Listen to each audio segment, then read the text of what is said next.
No. Okay, here we go. Good afternoon, good evening, good morning, wherever you are, and welcome to NerdTube. We are doing a lovely end of season as well as episode 6 Loki spoiler debate. Yes, it's a mass debate here because we have Cousin Cheeto, Gary, and V-Man for this giant mass debate, and I can't wait to fucking have this mass debate with them. Let me introduce you individually first of all. First time joining us in one of these. V-Man, how you doing? Oh, finer than frog here, my friend. How are you? Oh, fantastic, man. Thank you very much. Gary, also, by the way, you've never met V-Man before. Gary, V-Man, I just want to quickly introduce you to each other. But Gary, how are you doing, mate? I'm all right. Very good. And Cousin Cheeto, how you doing, mate? I'm good. Right, wonderful. Now, Loki episode 6 was aired earlier today, and I think we kind of got what we all wanted. Prior to this episode being aired, the Kang rumors were flooding us, and obviously with the Mephisto rumors prior to that, with WandaVision not being fulfilled, a lot of people were very hesitant to think that maybe Kang was going to show up in this episode. Maybe it was going to be a Loki variant. God knows what it would have been. Maybe Miss Minutes was running it all along, but no, it was. Well, it was Jonathan Majors, that's for sure, but not necessarily as Kang, but definitely a variant of that particular person. And let's just go straight into it. He showed himself in this episode, and my jaw fucking dropped when those elevator doors opened. It was unbelievable seeing him in that seat there. It happened, and this episode wasn't the most action-packed, finale, which I'm really happy it wasn't, because I think they made a mistake with WandaVision, making it this sort of, MCU glory action fest with the final episode. This episode was a lot of exposition and probably setting up the multiverse, and God knows what's happening after this. It was amazing for what we saw. I just want to quickly, before we start breaking down on little bits and bobs of this episode, Vance, what did you think of this episode when you saw it? Dude, I was fangirling out because I was like, this is great. You had in the previous episodes, you had the fighting and on the train and everything. You had your action, but for this, you really didn't need that. You had a little bit of it, which was fine and dandy, but you had the connection with the characters that you really needed. That with WandaVision, you had all this build up and hype and everything, and it was a big letdown. With this, I'm not a big fan of the comics. I don't know much about it, but you had Kang, or like you said, a variant of Kang. You had just enough nods, with the Conqueror, Sorcerer. You had just enough nods that you knew who he was. You knew who he was talking about, and it gave you just enough that it satisfied everything that WandaVision didn't. I walked away from WandaVision going, man, maybe they dropped the ball. Captain America, I was satisfied with. That was really action-packed. It satisfied everything I wanted. And everything after it needed. And in only 6 episodes, you can go back to it and really enjoy everything it had. And with the timeline stuff, damn, I can't wait for more. With WandaVision, I was like, man, I don't need to go back, so. Okay. Sorry, my Bluetooth is just working itself there. Okay, yeah, I totally, yeah. I'm glad you're sharing your thoughts are very similar to mine. WandaVision, I thought did drop the ball in the final episode. Yes, it was action-packed and stuff like that, but it didn't need to be. It should have remained a psychological brain fart, or brain fuck even, which is what I thought this, what do you call it? Loki did perfectly, in my opinion. The crazier and the more bizarre it is, the more fun it is, in my opinion. Oh, I think Vance has just disappeared because he's got shitty internet at his work. Gary, what did you think of this final episode? Pretty good, actually. There's been some people online who haven't enjoyed it as much as I did, but I thought it was a really good episode because, when he got to the person, I generally thought that Miss Minutes was going to say, "Well, I was behind everything." Sorry. I thought we were going to get but no, she was like, when she said that he remains, I was like, "Oh, who's it going to be?" I thought it's going to be Dr. Doom. Is it going to be? Is going to be Mephisto? It's like, no, and he opens the door, and it's the guy from Lovecraft County. Yeah, I was like, okay. As I said in the chat before, he dresses and acts like Lando Calrissian. He's got the long sort of like weird robe. He has the same sort of like Billy Dylan Williams-esque sort of like cool sort of like nonchalance about him.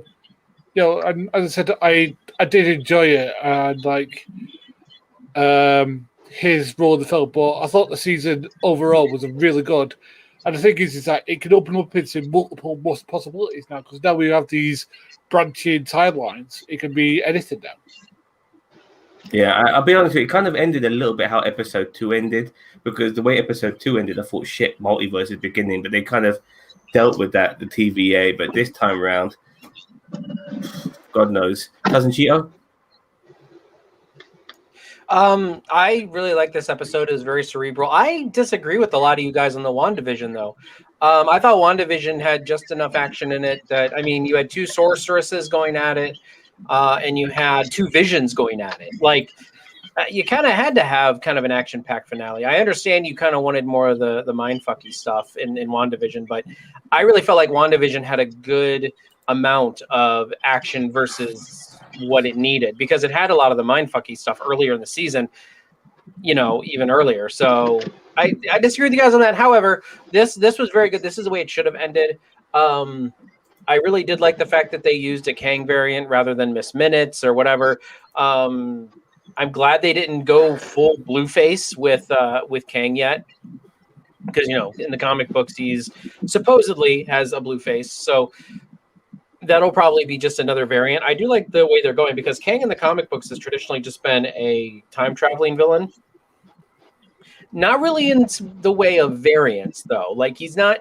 There have been different versions of Kang, but it's not like to the extent of hundreds of Kangs. You know, there's been like 4 or 5 versions of Kang in the timeline. So it's like... you know, I kind of like what they're doing here, where it's like, you know, they're doing more, well, this Kang could be good and this Kang could be bad, and this Kang could be kind of in between, and this Kang is just a dick and he doesn't care.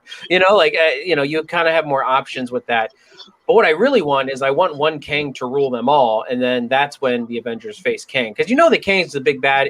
We're all almost positive that Kang's the big baddie of this phase. And I mean, the way they're building it up at this point between Loki and then he's supposedly going to be Ant-Man and the Wasp, but I'm pretty sure there'll be just a different version of Kang in Ant-Man, or not Ant-Man and the Wasp, Ant-Man and the Wasp Quantumania.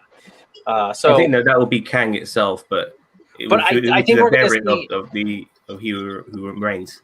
But and that's kind of what I was saying about, you know, in past streams about Kang, is like, we're probably going to see Kang in different points of his timeline. We're not going to see Kang, like, this was like the oldest Kang, I think, because it's the Kang at the end of time. Now he's going to have like younger Kangs that are coming and trying to fight. And because the one they killed in this episode was the oldest Kang. He just didn't look old, but he was the oldest Kang. So all the other ones are going to be younger versions of him. Inexperienced, hot-headed, you know, dickish, all those things. I think he was a good guy as well, this particular version of Nathaniel Richards, I would like to call him, because he is Nathaniel Richards. All variants of him are. And it was interesting to see when you saw him like giving like a bit of exposition about how, you know, the scenario, the situation came to be. Like, in the 31st century, we get this sort of like clay model of him. You know, he's using his TemPad or his Maxi Pad or whatever the fuck it's called to create a goddamn variant, little models and stuff like that. Kind of reminded me of Superman a little bit. That's I'm not sure exactly if you know what I mean. reminded me of. Yeah, but yeah, go on, boss man. I was going to say, I thought that bit was cool because, like, you know, it's like saying, like, you know, a variant of mine became a time travel, you know, became interested in stuff like that, and it's just like, I like the fact that, you know, he gave his spiel, but it didn't feel like he was being dishonest with it, if that makes sense. He felt like he's being like generous with it. And the thing is that I like the fact that it spoilers alert, that it split Sylvie and Loki apart. Because Loki, you know, was actually the first time in this show being like the voice of reason. Yeah. I wasn't expecting any sort of backstabbing from Loki at all. If he did, I would have been very surprised. I mean, sometimes he backstabs because he can't help himself. It's almost like an addiction. Even here, but I would have been surprised if he did what he did, if he did anything along those particular lines. But I did like the like when it came to the exposition of like how things have come to be, that he met different versions of himself, and they were using each other's technologies and stuff like that. But then he realized, shit, there's versions of me that are absolutely evil, and to put a lid on that, he he done this multiverse wars and stuff like that. He made sure that he was the last man standing, and then he ended up running everything. Had the TVA created as well to put a lid on any variances, so there wouldn't be another scenario like before. But he grew tired. He's been around for millions and millions of years, and he grew tired of that. And he was at a stage in his life where he thought, "Fuck it," and it was interesting because if he realized that his own worst enemy was a variant of himself or variants of himself. So it got me thinking, with all these multiverse movies going to be coming out, like Spider-Man Far From Home allegedly is going to have different Spider-Verses, which is a multiverse. Multiverse of Madness is obviously going to be multiverse. Will we see Kang, or at least his influence, being shown in those movies? I'll start with you, V-Man. Are you there, mate? I'm not sure if you can hear us. Cousin Cheetah, I'll go with you. I mean, Smart Money says that they're going to do that. They're going to go the route of peppering Kang the Conqueror in places. It just depends. If Kang is going to be a major villain in the whole next arc or saga, like the Infinity Saga was phase 1, 2, and 3. If we follow that formula, which is phase 4, 5, and 6, let's just say, is Kang going to be the main baddie at the end of phase 4, 5, and 6? Or is he just going to be the big baddie in the next Avengers movie? So that's kind of what we have to figure out. Because if it's going to be the next baddie in the next Avengers movie, I kind of feel like, yeah, they're going to pepper him in where they can, and then they'll face off with him at the next Avengers movie. But if he's going to be the Thanos level of the saga, which I assume he will be, but we'll see. Then I think he'll be just peppered sporadically, kind of like Thanos was. I mean, Thanos didn't make an actual appearance until the first Avengers. And then the next time we actually saw him was in Guardians of the Galaxy, which honestly I felt was a little bit of a forced cameo. And then we saw him once for a brief moment in Age of Ultron. And then I don't believe we saw much of him until Infinity War. I think. I mean, I might be wrong on that, but I feel like it just depends on what he's going to be to this phase or to this arc or story or saga or whatever you want to call it. That's how much we're going to see of him. I'm getting V-Man, you there? Yeah, I'm here. I had to restart my phone because it was just like I told you guys before. Like my internet really glitches out here, so I apologize, guys. The question is now we're getting some more multiverse movie rumors. Like we will be probably, rumors are that Spider-Man 3 is going to be multiverse sort of centric with the Spider-Verse, and then we've got obviously the multiverse of madness. Will we see Kang or his influence at least pop up in those movies?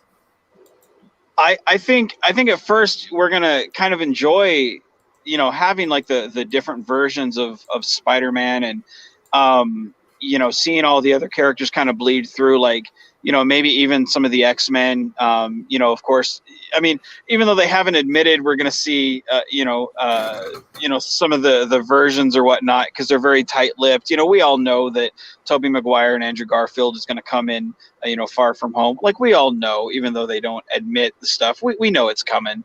Alfred Molina's already known to be in it, so yeah. Yeah, like we all know, like, all this stuff's coming. Like, we're just waiting for it. I mean, every day there's a new rumor about trailer, and everybody's talking about, oh, the trailer's coming next week, and then the next week comes, and oh no, it's going to come this weekend. Like, it's like we're all waiting with bated breath. But I think we're gonna sit and enjoy those things coming, because they don't have to give us anything with Kang, because like you guys were saying earlier, like, how long did they wait to give us anything with Thanos? Like, they didn't have to. All they would have to do is just name drop, and then we were all just we would all just pull our hair out because we knew just a name drop or a hint of Thanos, and we would just scream because we're like, oh my God, there's a reference there. It's kind of like in the early days of the MCU, just hinting at an Avengers name drop, or having Samuel L. Jackson show up and say, just talking about the Avengers initiative, just doing little things like that. Yeah, we would go that was pretty crazy. cool. Yeah, and here we are now, and we're full-fledged people in tights, running around. And so just doing something like that, they don't have to give us anything Kang for a couple of movies or a couple of years. They can drip, stuff because they have so much stuff to give us. Just like they took Steve, Chris Evans, out of the Captain America suit, and gave it to the guy who plays Falcon. They could have him. They gave it. They could have him do a Fantastic Four reference. For the other universe. There's so many possibilities of doing the crossover stuff because of how many characters they have. You have Hugh Jackman, who's good friends with Ryan Reynolds. Even though they could have a brand new Wolverine, you can have the old Wolverine in because of the universe stuff. The possibilities at this point are endless. It's kind of like when they had Crisis on Infinite Earths for the WB. Yep. Before they actually had it, the possibilities were endless for what you can throw in here. So at this point, you don't have to even approach the Kang issue because we know it's coming. So at this point, man, they can slow drip it for almost that full decade. They've given credence for anything, but Bossman's dying to speak here. Go on, mate. I was going to say, I think that this is in reaction to the fact that the Flash movie is doing Flashpoint a little bit. Really? You can say, I think so, because I think you're giving too much respect to Warner Brothers, mate. Really are. I think you are, man. The thing is that, like, I think. Because people want to say that Marvel's way ahead, but the thing is that I think DC is catching up. DC's not catching up at all, man. It is. It made Shazam, which was a great movie. It made Aquaman, which was a great movie. It doesn't mean they're catching up, dude. They made movies. Wonder Woman 2 was a pile of shit, in my opinion. But anyway, I haven't even seen Shazam. It can't be that. You know what I mean?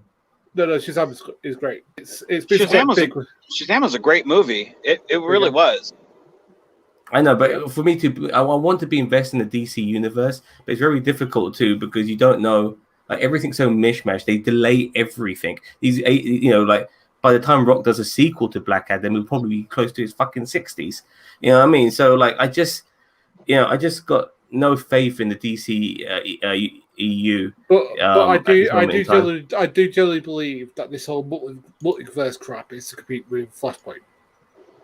One film is to compete with Flashpoint. I think you're giving too much credence, boss man. I know you're a DC fanboy, mate, but honestly, you got to be logical at times, dude. There is no way that they're doing a goddamn multiverse to compete with one film which might or might not make it. Go on, cousin Cheeto. I'm just saying, like, the thing is that Kevin Feige has said that they had things planned out to 2028. Into 2028. 7 years, yeah. Yeah. So, and this was back in 2014.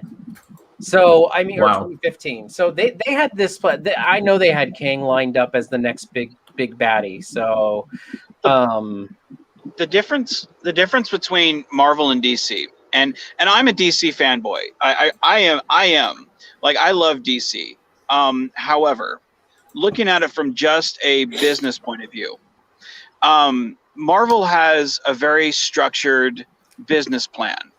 DC doesn't. And when they look at the bottom line, they restructure things all the time. So they're not, and looking at just like a character of Nightwing, who has been in production limbo, several times and for many years, at least a decade. They've had how many Batgirl, hey, we're going in production next year, and we're going back in production next year, and we're going back in production. Like, how many times does this film have to be in production? How many times have they rebooted the Batman franchise? And don't get me wrong, I'm excited to have Michael Keaton back. Like, that is my Batman.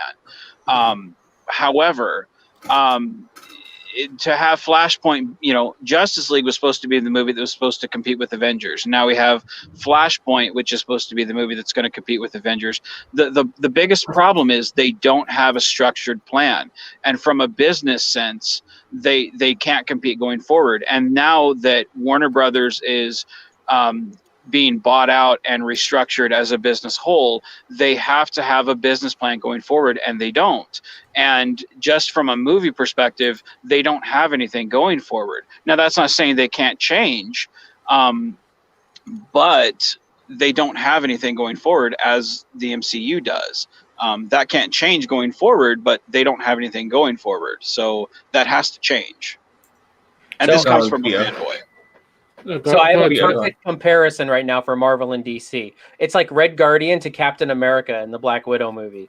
Like Red Guardian's DC is like, so do they talk about me? And then they're like, no, no. Like, are they competing with our time travel? And then the Marvel's like, no, we're not. They're like, for me, Cheeto. Like I look at DC and Marvel like the same way I look at say Star Wars, Star Trek.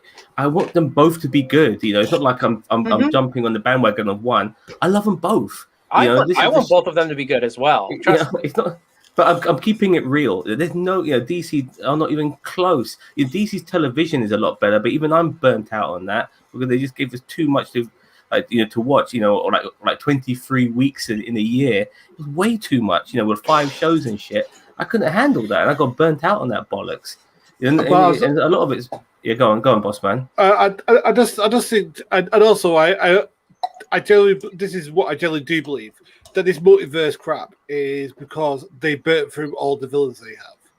I mean, because you think of all the villains they've got, all of them have been disabled in some way. Thanos dead. Most of the villains. Thanos was a build-up, man. Thanos was in 3 or 4 films. I mean, Loki's alive, but he's been converted to a hero now. Then we've got. I'm trying to think of other ones. Like there's a video, by the way, boss man. There's a video on NerdTube where me and Ray were talking about all the MCU villains that are still alive, and it's on our channel. You can So like there's a decent amount, but nevertheless, there's still villains yet to come, which they could bring into. I mean, regarding this multiverse crap, you've got to give a lot of credit to the writing here. I mean, it's genius what's coming up here. We're having different writers and different shows and trying to make this all under one universe. I mean, this Loki shit is the same as fucking, it's in the same universe as the Black Widow film I just saw the other day. It's incredible when you think about it like that. It's just, it's absolutely remarkable. And I think more credit needs to be given because what they've done is a level I never anticipated to see in movies and TV shows. No, it was a really, really good show. Don't get me wrong, and I think the fact that they kept it brief stopped you getting burnt out on it because we just watched 8 episodes of Falcon and the Winter Soldier before this, and then before that it was like 6 episodes, dude. And then before that it was like how many episodes of Wonder 9. Vision? The 9, it might have been 10, but I think coronavirus put a hindrance on that, which is why it felt a bit premature with the ending. 10 and 6 and 6, so that's 28. So that's 28 episodes of television that they've put out in like 3 months. If you think about it. They gave breaks though, like there was like a 2-week break, I believe, between Wonder and Falcon. And it was like a 1 month break. Episodes. That's more than a season. That's more than you get from 1 year of certain shows. Let's say that this is the season of the MCU. I mean, they've given us a whole season worth right now. Like if we're talking just TV, because the MCU is the longest running TV series of movies that we've ever had. Yeah, for sure. Absolutely. So, is there any more to say on this before we move on? Now, I don't know about you, because going back on the DC thing, I feel Kang the Conqueror is going to be a lot like Reverse Flash. And Reverse Flash is I think, I never really thought of this, but I think Reverse Flash is possibly my favorite villain in the DC universe or DC films or DC in general. And I like what they're doing here because I think we'll get more than one version of Kang, throughout the next few years even. I think we're going to see different variants of him, in different films. and I do feel he'll end up being the big bad of this. Will be the Thanos, but I don't think they're going to go necessarily down the same route of Infinity War and get Endgame. I think it's going to be done differently this time round. I don't think it's going to be a massive group and everyone's going to be going Avengers Assemble and they're all going to be fighting different variants of fucking Kang, which would be pretty cool, by the way, if they did. But I do believe I do believe that Kang is gonna be popping up here, there, and everywhere, causing mayhem, causing mischief. And by the way, at the end of this episode of episode 6, was I the only person getting Mark Wahlberg at Planet of the Apes vibes when he saw that?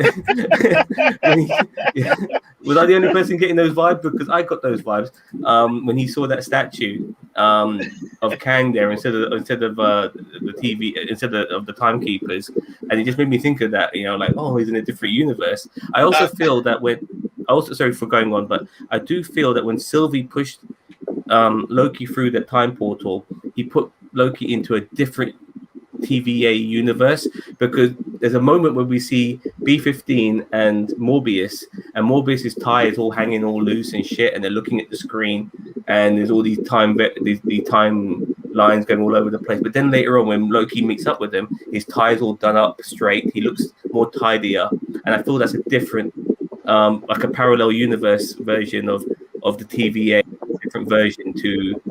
I might be wrong here and everything, but that was absolutely crazy. Did you like that ending, by the way, when you saw that different statue? And was I the only person getting Planet of the Apes vibes? I'll start with you, Vance. Yeah, Vance? Yeah. I can't unsee that now. So I mean, you've now implanted that in my head. So thanks, man. Thank you. Yeah, I have that vibe now. I didn't before. So yeah. Fair enough. Cheeto? I mean, it was okay. I thought the episode ended quite abruptly. I thought that the ending was. This is kind of where we get into the television show aspect of an MCU versus the movie, because in WandaVision and in Falcon and Winter Soldier, we got concrete endings because I don't think there's going to be second seasons of either of them. So we like a movie, we got concrete endings. Just about everything was tied up except for the overarching narrative, or what's going to show up in other movies. With this one, they really gave us a television style ending where it's like, hey, tune into season 2 to find out what happens, because we are getting Loki season 2. So I really feel like they were really leaning into the whole cliffhanger season finale rather than guess what's going to happen next in the MCU. But it is kind of funny that we're leading into What If, and now we have all these parallel universes going. Makes sense, in my opinion. Boss man? I didn't get Planet the Apes vibes until you just mentioned it. Then I was like, yeah. I was like, yeah, I kind of see it. I kind of see it now. Like when he goes and he sees the Lincoln statue. Yeah, it kind of does remind me of that. Yeah. But I did like that. I thought the most impressive thing about this series has been that it tries to keep the timeline consistent somewhat. But again, I'd like to say that I called this. Well, I think I said about two or 3 weeks ago that this was the timeline that Kang did to take over the world. Now, I'm slightly wrong, but I'm slightly right at the same time. It wasn't to take over the world, it's to stop him from taking over the world. But no, I think we agreed with you. That was a very sound theory. That was a good one. But yeah, as I said, I am generally I generally want to know what's going to happen with all these variants now. Is there going to be variants of Thanos? Is there going to be variants of Galactus? Is there going to be variants of every Marvel villain now? Well, we are going to. I think there'll definitely be like a difference between different timelines and parallel universes. I think that's going to be, which is the multiverse, and probably that's going to be the way how we get like some of these new characters within the MCU. Now, after watching this episode, I went on Twitter. And somebody thought, yes, X-Men reference, because Loki mentioned the word Gambit. And I hear face palmed as soon as he said as soon as I read that, because that was the most stupidest reference to an X-Men character I've ever fucking heard. You know that word has got more. It's got more meaning than just the name of a fucking X-Men character. And even though he said the word Gambit, I never once thought he was talking about Remy LeBeau.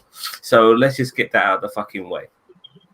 So what do you guys all think is going to be happening in next season? Because in my opinion, this is not going to continue where this episode left off, because rumors is that Loki is going to appear in the Multiverse of Madness. Have you heard about that? So, in my opinion, the kerfuffle that's happened here is going to probably happen after his shenanigans in the Multiverse of Madness. Would you agree?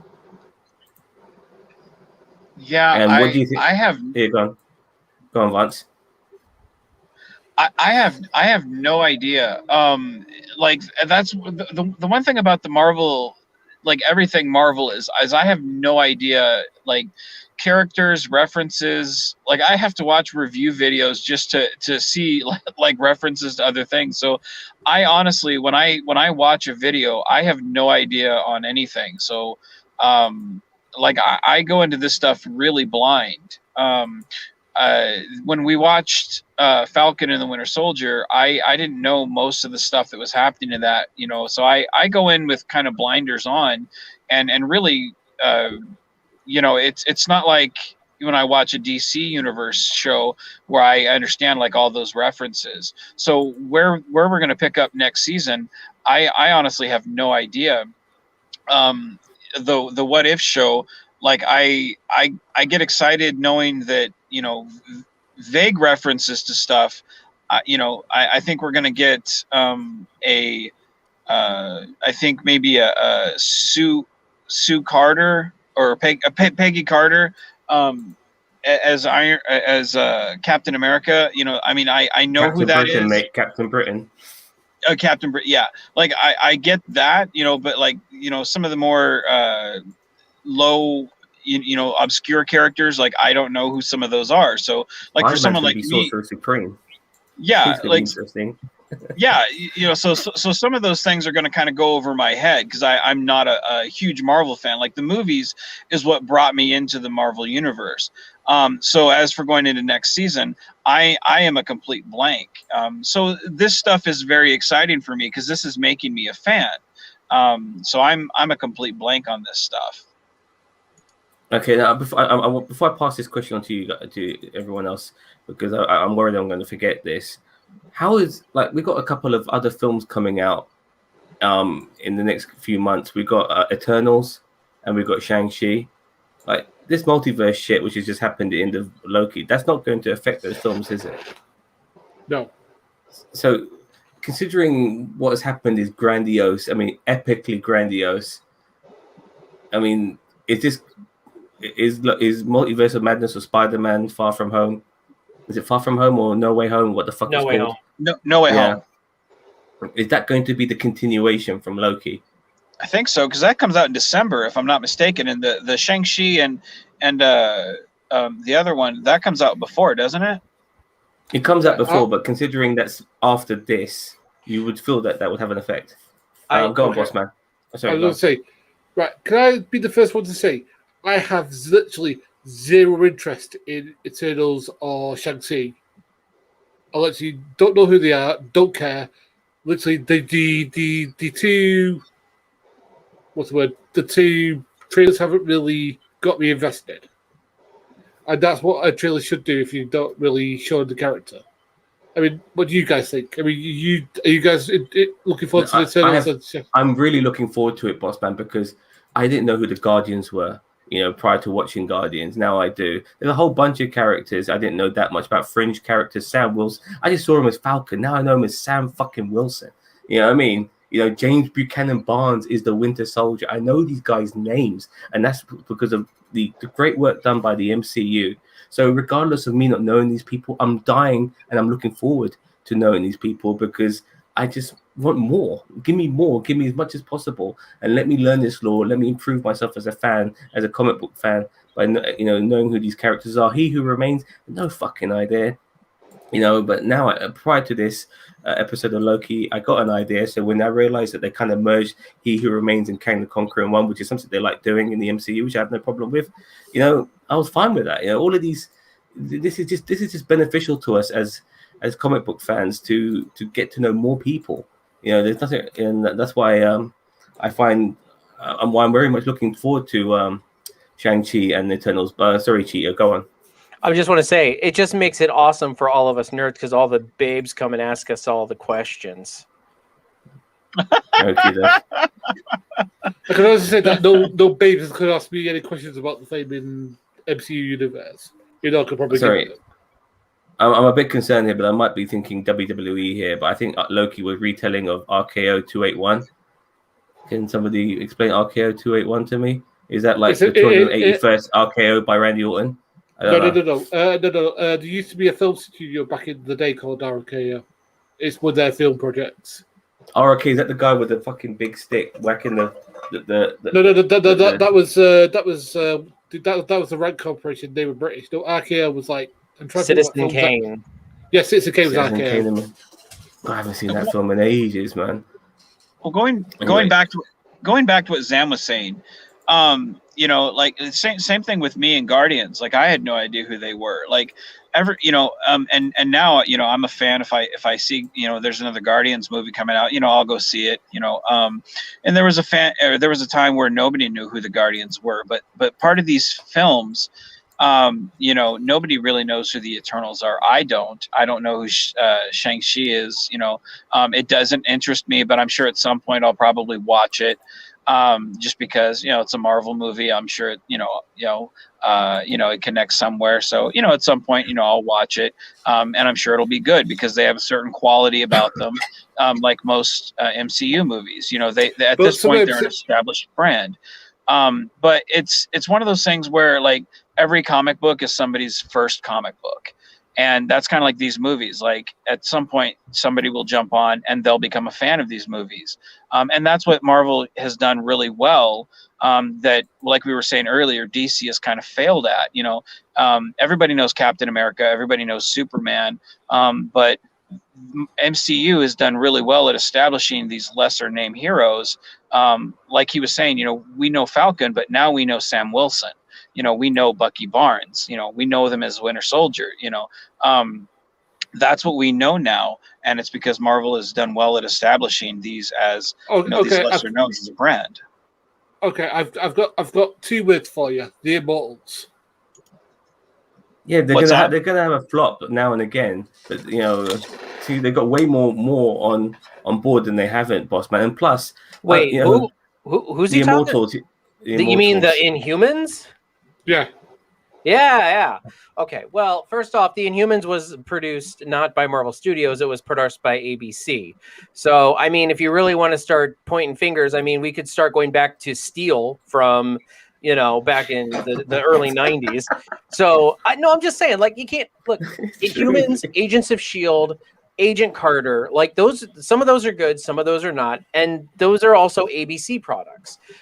We're talking about MCU, Marvel Studios, because at this point we could go on and on and on about, Daredevil, the Netflix shows, the Hulu shows, the Freeform shows.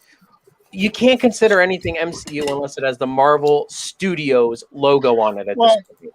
Well, and at that point, it's one of those things where that's a taste issue. Is it bad, or is it just something you don't care for? Yeah, I actually liked a lot of those shoot-off things, but you can't just roll that into the MCU just because it has Marvel on the logo. Well, I mean, I personally don't care for the movie Steel, but it's not a great movie, but it's not a. That's a taste issue, just like Batman and Robin. My kid loves the movie Batman and Robin. Doesn't mean it's necessarily. Well, it's a taste issue. It's not necessarily the worst movie in the world. I've seen worse, but that's a taste issue. So, I mean, you can't sit there and say just because of one thing that I don't personally like means, the whole thing's a flop. So, I mean, with Eternals and Shang-Chi, like. This is to get other people on board and to grow their universe that they have, and they're very well at doing what they do. Just to add to this as well regarding DC and MCU, like DC right now doesn't have a Superman. I mean, that's a big fucking deal, yeah, because Henry Cavill has not signed on to anything, and also Batman by Ben Affleck after Flashpoint, he's gone. And Robert Pattinson, he's not part of this particular universe. He's doing something totally different. So there's total disarray, within the within the DCEU. They have no idea that they're going up a creek without a paddle right now, and it's a shame really because I really wanted more out of them, but they just rushed.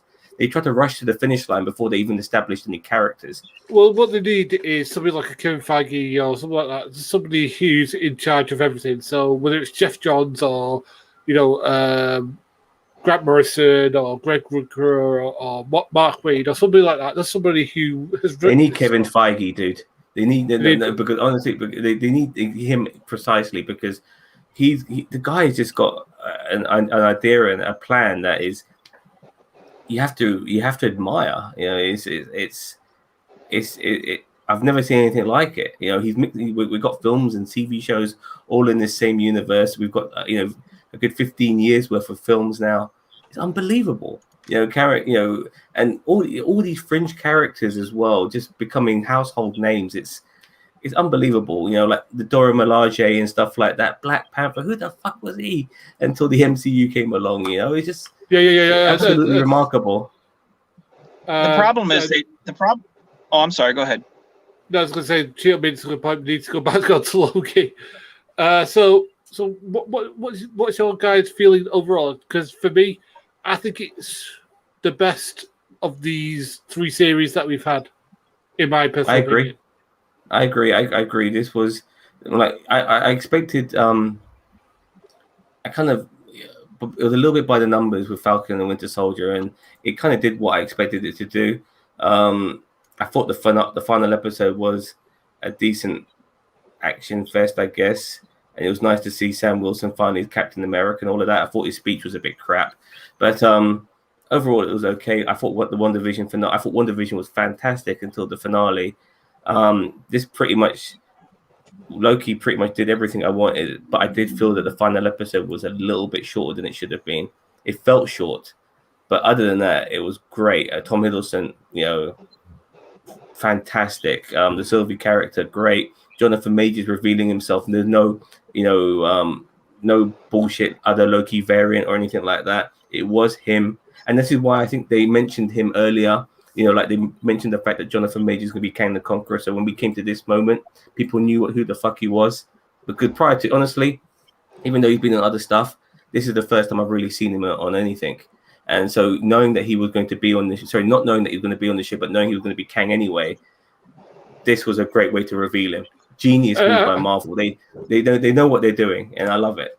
Have you not seen Lovecraft County? Because he's really good at that. No, I heard about it. I heard he's on that, but I haven't seen it. Yeah, you should watch it. It's great.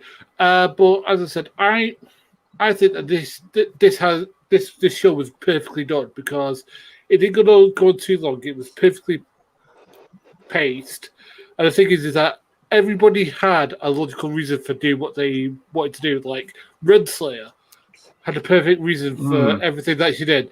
Like she tried to help Morbius, and she obviously cares a lot about him, but also she wants to explore and stuff like that. And and Morbius obviously has feelings for her as well. They don't need to put eons. Exactly. So, but I think they have romantic feelings for each other. Or maybe it's just that those two actors, that Wilson and the actress who plays Renslayer, just have really good chemistry, and that's just naturally. It's the same way that. Man. Sorry, I just want to add to you that she's going to be Kang's girlfriend in the future. I feel like this is her origin story to end up being that when she walked through that door, that portal. I'm glad we brought her up, by the way, because she was definitely for me the big bad of the show, the entire show. And it's weird in a way with when you come to think of all the bad guys, but it wasn't really traditional in the sense of having a main bad guy, but she was probably as close as we could get. And it was good to see that she left. She's obviously looking for the truth. It'll be interesting to see where she goes in the future. I can't wait to see her pop up again. I liked her character a lot. Sorry, Bossman, for interrupting. No, it's fine. As I said, the thing is that the chemistry between Loki and Sylvie is great. I mean, the thing is that Tom Hiddleston, I don't know what personal charm doctor he has, but he seems like every single leading lady he comes across. He seems to He's get banged like them all, by the way. He's shagged every single one of those girls. Tilda Swinton, definitely Scarlett Johansson, definitely fucking the goddamn what's her name? The Olsen, yeah, Elizabeth. Oh, he's banged them all. You know, you've seen the clips of him on social media. He has shagged every single one of them. I fucking love the guy. He's a G. I don't think he shagged. I don't think he shagged Sylvie though. She's married with a kid. You know, No, not her. But prior to her coming on the thing, I'm pretty sure you seen like, you know, he's bagged what's her name, the Peggy Carter actress, definitely. Who are we talking about? I missed Tom Hiddleston. He's shagged them all, man, guaranteed. Okay. There's a picture of him and Elizabeth Olsen getting caught in the car together. I think the only person he hasn't banged is Zendaya, but other than that, he's banged them all. You know what I mean? but I mean, you can't blame the guy. He's a very, but also Tom Hiddleston has a lot of charisma. Like he does Shakespeare a lot. Like he's in this show called the Holy Grail, which is all the Henry plays, and he's really great in that. But yeah, as I said, like he's obviously got a lot of charisma, and it's just like, dude, how come you're not married? Because all these women seem to want to That's why he's not married. Dude. I say that's why he's not married, because all those women are all over him. He's like he just moves on to the next. This is not a butt plug, by the way. It's a strawberry. Just so you know. Okay, people don't want it. I wasn't thinking that. Why don't you stick it in your face sphincters there? Was it you, Tito, who said that you don't really like Owen Wilson? Yeah, I have not seen a single thing of Owen Wilson's. Now, I haven't seen everything of his, but I have not seen a single thing of Owen Wilson's that I've actually liked, except for Loki. I liked him in this show. I really liked him, actually. Have you not seen the everything else Limited? I've seen him in, huh? The Darjeeling Limited. He's got what's his face from Predators, and the other guy, that Schwartzman guy, Adrian Brody, and I think Jason Schwartzman. They play brothers and they go to India, and it's quite funny. It's a Wes Anderson comedy if you're into all that shit. But I liked him in that, and I liked him in Starsky and Hutch as well. That wasn't too bad. So I'm going to ask a question now. If you're going to say something negative about the show, what's it going to be? I'll bring up a couple of things. One, Miss Minutes. I hate her. I hate expositional things. I just hate them. And nothing against Tara Strong. She's a great actress.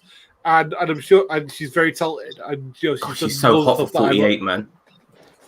She's incredibly beautiful. She's 48 and she looks amazing. Why is this woman not in front of the camera? She should have been behind it all the time. She's too hot not to be, man.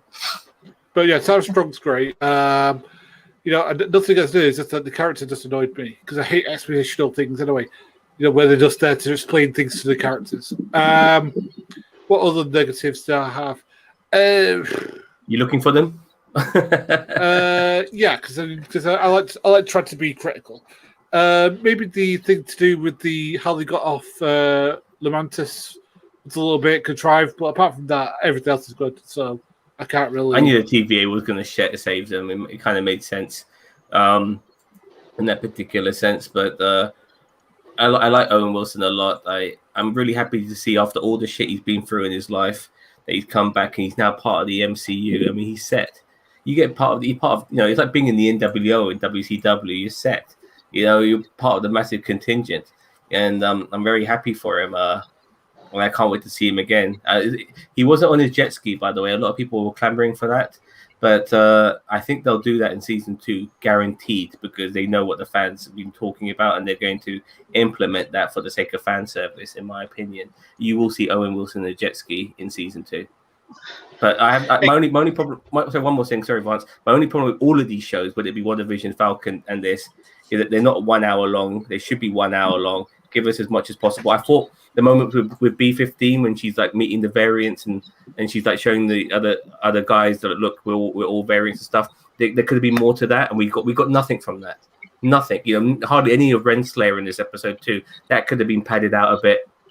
Other than that, I loved it. Go on, B man. Oh, I was just gonna say I have to head to work. I gotta go clock in, so I have to let you guys go. But I wanted to thank you guys for having me on, and I appreciate it. I look forward to the next time. No problem. Thank you very much, V-Man, for coming on. I'll see you later, mate. Absolutely. Take care, guys. Take care. Good, mate. Cheeto, What about me? what is Negatives. your discrepancies, Negatives. your problems with the show? Negatives. I felt like the ending was a little underwhelming. There was no post credit like anything, and I felt like there should have been one for like if they Yes. ended it the way they did. If they ended it the way they did, okay, but there should have been a post credit then to add a little bit more to it. So we see the kind of get up, maybe. Yeah, well, maybe, or just showing, yeah, like maybe just showing another variant of him somewhere, sometime, and just to show that there is another one of him out there, and it's just like a small clip or something. I don't know. I didn't like the whole Loki Sylvie kissing relationship. That just Twincest. yeah, twincest. Really, it is. I mean, it technically is. And that was just weird. I never. Are you not invested in a relationship? Because I am. Or maybe that's I just am me. not at all. I mean, I'm It's good. very unusual though, because look, I mean, a twin sister is the closest I can get to it, but twins, even though they share the same DNA, they are two different people. These are supposed to be the same person, but yet at the same time, they are two different people. Yeah, but they It's got the really- same DNA. They got like the like almost identical DNA. Is I mean, if we're going off of what a variant is, but anyway, so that's. I mean, it weirds me out. I don't know why people are shipping it because people are weird. Episode 3 was probably the one that I was kind of meh-ish about. I liked going to an alien. That was character development. I thought, good character development episode. Keep in mind, I really did like this series. So, I mean, to say it's the worst of the bunch is not saying much. You know what I mean? Like, it's not. I like out of a scale of 10, I'd give it like a 7 out of 10. I felt like the rest of the episodes were like an 8, and probably the finale ish was probably like an 8, 8.5. Anyway, I really feel like there's a couple other things maybe come back to me but I mean, like these are nitpicks though. These aren't gripes even. Like I can live with it. Like this isn't like an Iron Man 3 Mandarin reveal like issue. This is like, this could have been better, and this could have been better, and this could have been better. I really wish that Miss Minutes would have came on the screen and said, "Hi, Gary. I'm not the person you think I am." Didn't you love the fact that you could see that there was an evil in her, like her eyebrows would frown, and I love that, man. Like, yeah I like Miss Minutes. Bitch. I thought she was great. She's like an evil version of Jarvis. All right. You know what I mean? The other thing that I was going to raise is that I wish that he who remains was hinted at throughout the series. I wish that it wasn't just crammed into this last episode. I mean, don't get me wrong. Kang was though. No, but they merged the characters. They've done that before. They've done that with Fu Manchu and the Mandarin in Shang-Chi, and they're doing it with this. They're merging the characters. And the Kang was mentioned, like we had Renslayer, for fuck's sake, which is Kang's girlfriend in this show. And then we had the word Kang spelt with a Q, which is Kang Enterprises. Something to do with the comics as well, when Kang was in the same sort of timeline as the Fantastic Four. And also, by the way, Kang is a descendant of Reed Richards. He's Nathaniel Richards. So there's Fantastic Four there as well to a degree. We will eventually get into that. It's fascinating. This is why I think Kang's going to be around for a while. And even though he might be more prominent in Ant-Man and the Wasp 3, I do feel that he won't be killed off in that film. I feel like it'll be gone. I was gonna say, or if he is, I mean, there's going to be so many different variants of Kang. Like, I wouldn't put it past them to kill off a bunch of Kangs, but then also have a bunch of them survive. Because I feel like towards the end, like when we get to the Avengers level thing, there's going to be like a couple major Kangs. There may be like 2 or 3. Like, I don't feel like they're going to be fighting an army of Kangs. Like, I feel like there's going to be like the Timekeepers. There's like 3 of them, but they're like super smart, super powerful. And they're they're just out to destroy, like they're out to conquer all the timelines.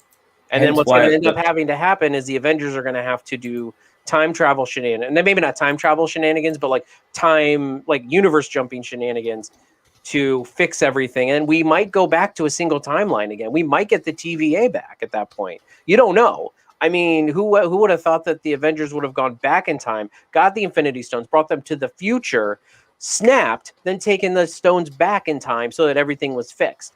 I wouldn't have called that at the beginning of Endgame or before Endgame came out. Regarding the Avengers, Bobby, like, Avengers Avengers Endgame, you had all the fucking Avengers. Avengers Infinity War, you had a lot of soon to be Avengers like Guardians of the Galaxy who weren't Avengers yet, but they were in that film. I don't think we're going to be getting a humongous ensemble of Avengers in the next Avengers movie.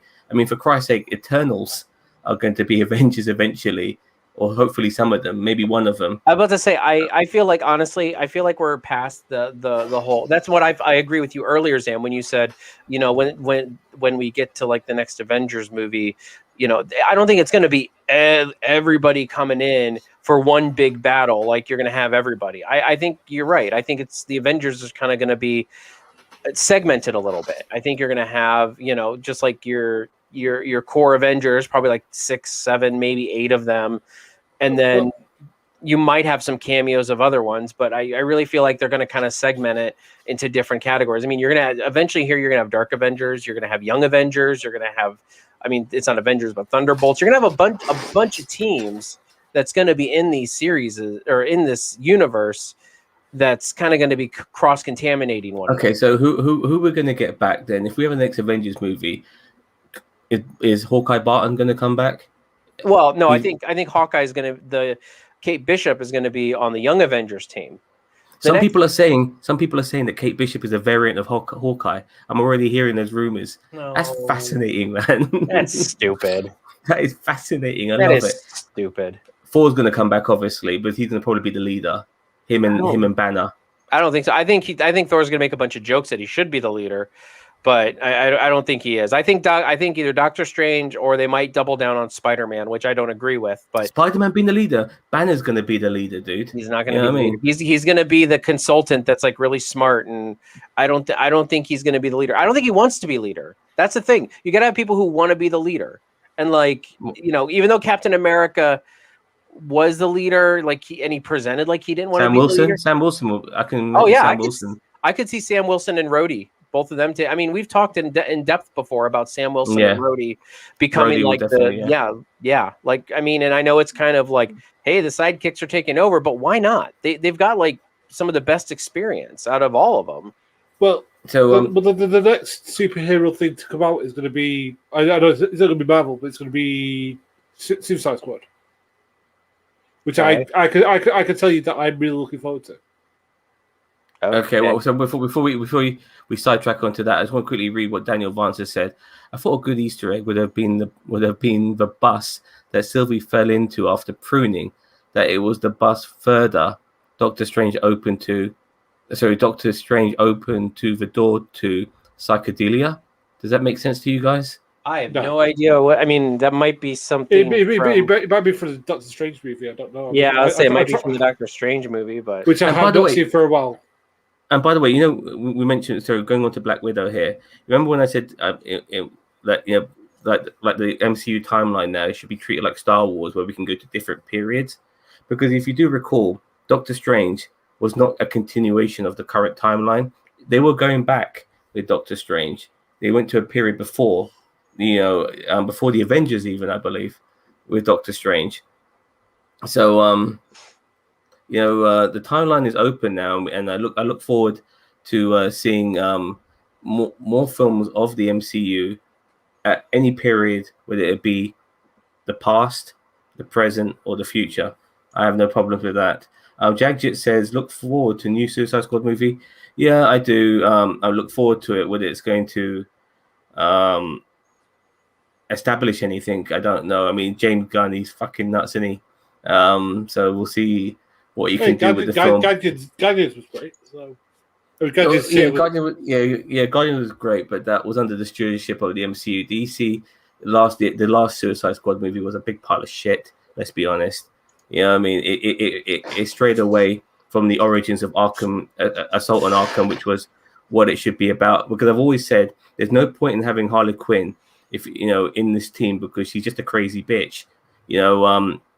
At the point the reason why she was in the Assault on Arkham, because she used to be Harleen Quinzel, the shrink who worked there, which is why they used her to get in there, because she knew the place. It made no, so have her in the Suicide Squad movie, the first one, it just felt irrelevant. It felt so stupid. But I hope they do something well with this. But regardless, just going on Suicide Squad, you feel there's two squads in the Suicide Squad.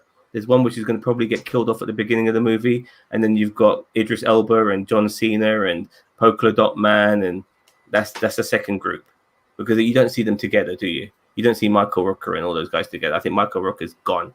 I think he's dead. Anyway, Cheetah, regarding Suicide Squad, as we're talking about it. I mean, we'll see. I mean, I like James Gunn. I like a lot of the cast that's in here, so we'll see how it goes. But I mean, I'm hope with DC movies. I'm always hopeful, but I'm always prepared for the worst. So I like the fact that Starro the Conqueror in it as well. So hey, who? Starro, yeah. I wish that's another thing they did it again. Like, they should never have revealed that in the goddamn trailer. Like they revealed Doomsday in the trailer. You know what? Batman versus Superman would have been a lot better if Doomsday wasn't revealed in the goddamn trailer. So, there was no amazing moment, we could have experienced watching the film. DC needs to stop giving away all their best bits in the fucking trailer. It pisses me off. Imagine how good this episode of Loki would have been if we already knew Jonathan Majors was going to be on it. The reveal would have meant shit. The point is, we know nobody knew. And then we got the shock of our lives when we watched the episode. They gave us red herrings thinking that it's going to be King Loki and shit, another Loki variant. And it wasn't. It was Jonathan goddamn Majors. And I couldn't believe it, man. So are you guys looking forward to the new Batman movie? Any thoughts? The one with Robert Pattinson? Yeah, I am. I mean, Robert Pattinson's a great actor. I'm looking forward to it. But I'm not going to. I'm just looking at it as its own individual film. It's not going to be part of any universe and shit like that. And that's how I'm looking at the film. I hope it does well. I like the fact that they're having Riddler as the main bad guy. That's going to be interesting. It looks a bit more grounded as well. I think that if they can somehow work it into the DC universe, which they could do, they could put different things like that this is a time stream that happened from. They need first of all, Flashpoint. They need to get Superman back on board, man. They've got no Superman, mate. No. Okay, first off, Gary, this can't be earlier in the DCEU timeline because Jim Gordon's black in the it'll be a parallel universe, though, won't it? No, and that's fine. If it's a parallel universe, that's fine. But I thought Gary was saying it's going to be in the same universe. I'm like, wait a minute. No. I'm saying Flashpoint. Flashpoint. Okay, never mind then. I thought you were saying it's the same. No. I'm saying that the Flashpoint and then Flashpoint also, because they have been talking about this, that there's going to be a black Superman. Yeah, it'll be Calvin Ellis. Or no, I think it might still be Christopher. It might not Christopher Reeve. It might still be Clark Kent, which I have no problem with either way, to tell you the truth. We are talking about a fictional character from outer space who's a fucking alien. So he can be any race. But the stupid racists are going, we got him, a black Superman. It's like, fuck off. I know. But these people, they think anything everything that's different is woke nowadays, which is just a way of just disguising their bigotry and their racism. So I don't give a shit about these people. I mean, apparently Loki's woke because Jonathan Majors is black and Sylvie beat, outsmarted Loki, and so that's woke. It's like, this is the world we live in. You know what I mean? It's like absolutely crazy. Like, people are just looking to pick on anything. But that's how it is, unfortunately. Well, look, fellas, we have been talking about this for a lovely, juicy 1 hour. I'm sure we could go on. Is there anything more you want to say? Excellent series, and I think it's the best one of these so far, in my opinion. Yes, in my opinion, it is too. Now, What If is on the horizon. That will be out in about 3 weeks, I believe. Is that correct? 11th of August, so maybe just under a month. And I am looking forward to that. We will definitely. There we go. Tom Welling has been pushing to. I'd be aboard with that. Tom Welling, that's the one from Smallville, right? Yeah. Well, he's not going to wear the suit. He'll wear like a crappy T-shirt and trench coat. he doesn't want to wear the suit. Apparently, like Tom Yeah, Welling that's was what I'm born to saying. play Superman. It was so upsetting to see this guy not embrace the role that he looked like he was made for.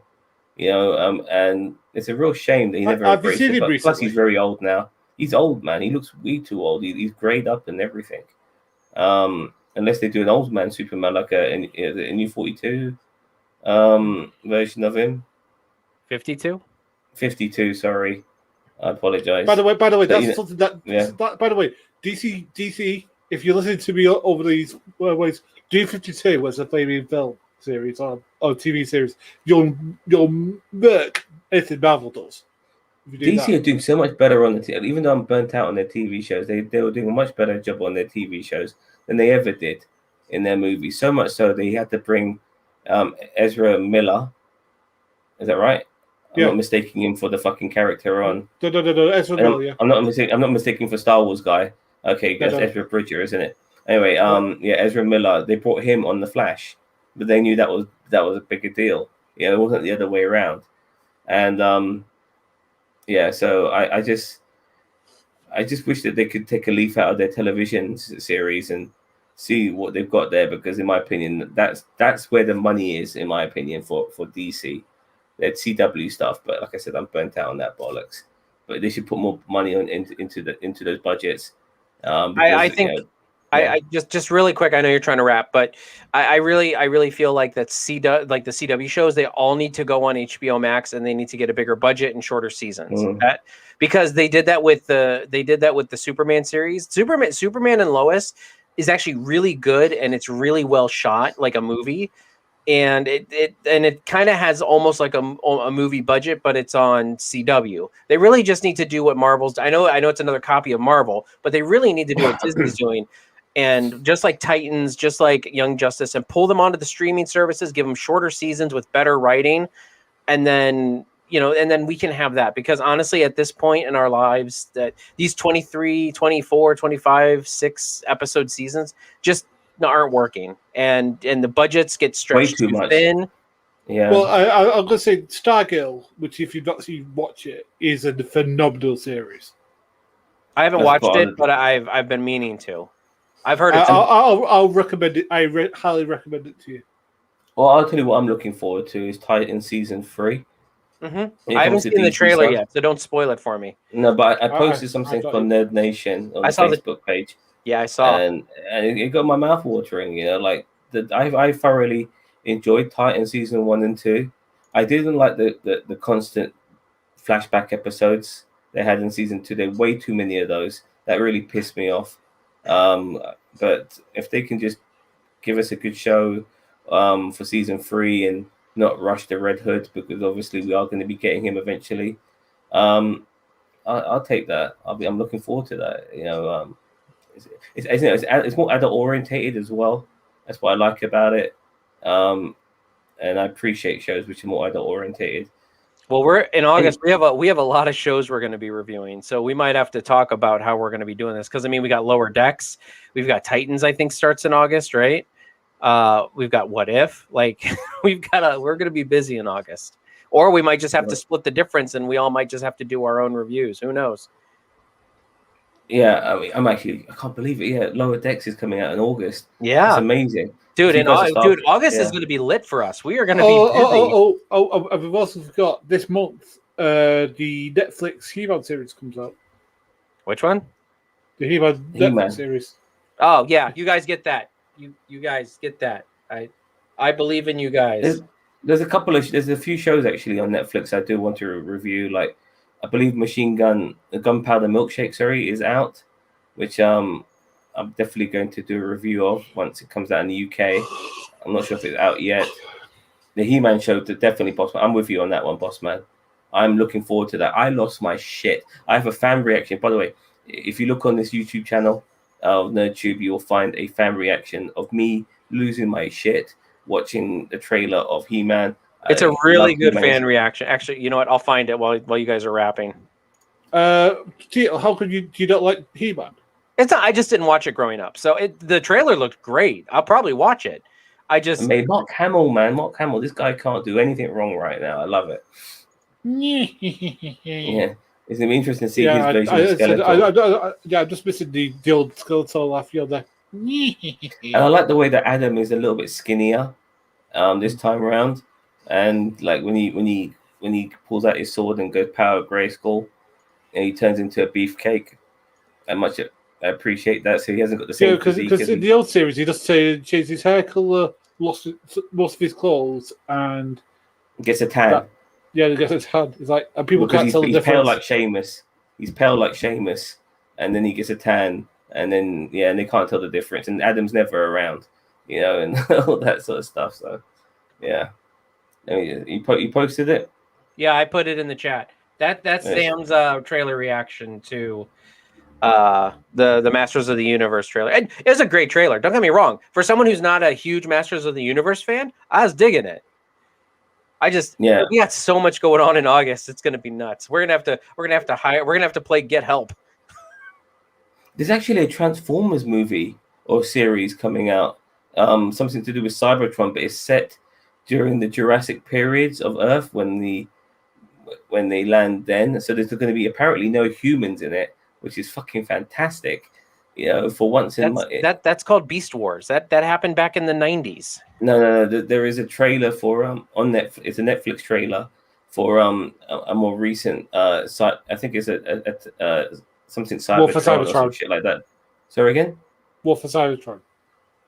Yeah, War for Cybertron, and they come to Earth during the Jurassic period and stuff like that, and they're fighting then, and then because there's no machines around, they copy the animals, and that's how you have Beast Wars. Yes, I know, but it wasn't the 90s. I know what you're saying, dude. Beast Wars is my favorite Transformers. I'm sorry, come at me, bro. No, that's fine. That's fine. I don't give a fuck. I'm just saying it's just gonna be there, and I look forward to it. And it's a Beast Wars series. I'm aboard. And also the way Michael Bay's ruined the most recent Transformers movies. Absolutely.